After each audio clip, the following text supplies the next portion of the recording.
Hey everyone, Matt Smox here, and well, there's nothing like going to a site when it's off business hours, but it's open because it's another state site, typical of Pennsylvania.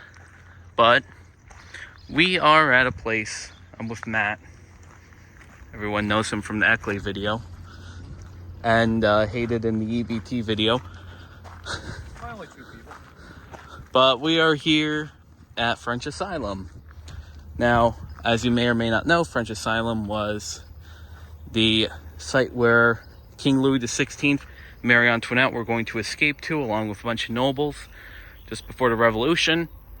A few of them did make it, mostly the nobles, and of course the Laporte family, who built the facility that you see here. But there is other facilities on site. And just a little neat thing, they had a ferry service that they operated here.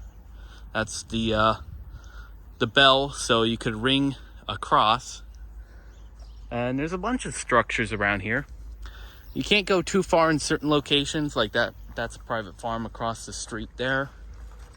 But a lot of it is just open. Got a wagon house. It's a pretty nice looking wagon house. Let me get a side shot. This is like in the middle of nowhere. That should be noted. This is more middle of nowhere than Eckley. Again, very nice structure. Obviously, it's been modified over the years. You have a scale house there for weighing wagons. Obviously, the wagons are there. And that allowed them to know how much output they were getting. And we could go on this side because, again, just walk through here. There's a smokehouse. Now, all these buildings you see in this section were built in the 1830s and 1840s.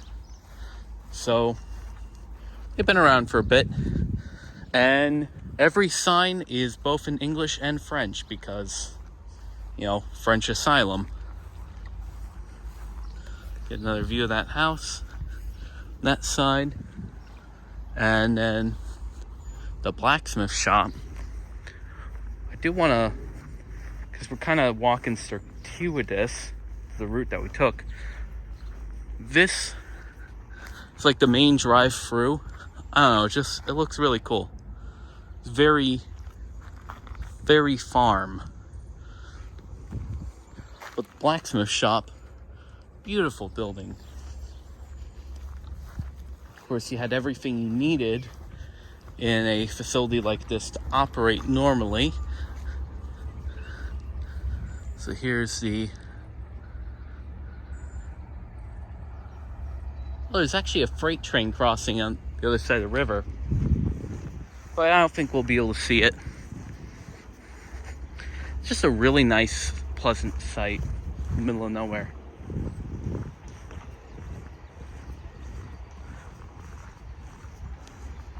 Oh yeah, I can see the freight train.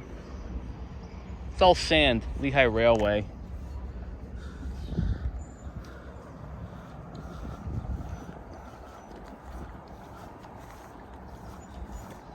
But I get distracted sometimes.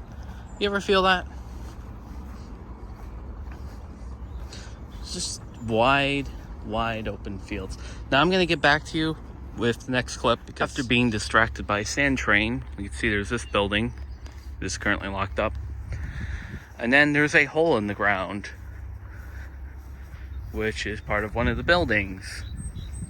Look at that. See what the sign says. Wine cellar, of course. Of course. Wow. Look at that. Just imagine that. Of course, you had to have a wine cellar because, you know, you're French. That's just what we do. And why are we visiting French Asylum on a day which has nothing to do? Because we can. That's why. It's the 4th of July and we're here. That's an interesting looking pot. And then of course there's this. This is the museum building, but of course, again, they're closed today. So we're just here to check it out. See the wooden turnstile? Yeah, I did see that. It's a pretty neat place overall. Would be better to visit when it's open, but hey, what can you do? Well, that's it for this video. Like, comment, subscribe. I'll see you all next time. Goodbye. One more scene for this visit to French Asylum. That sign was written in 1916. Monument similar to the monuments for Sullivan's Trail, which is nearby. But this is where the town of Asylum was. We saw part of it back there. There's my car. And this is what we're doing for 4th of July. No fireworks, just visiting a very unique historic site located here in Pennsylvania, and one with national ties. So yeah, that's all. Have a nice day.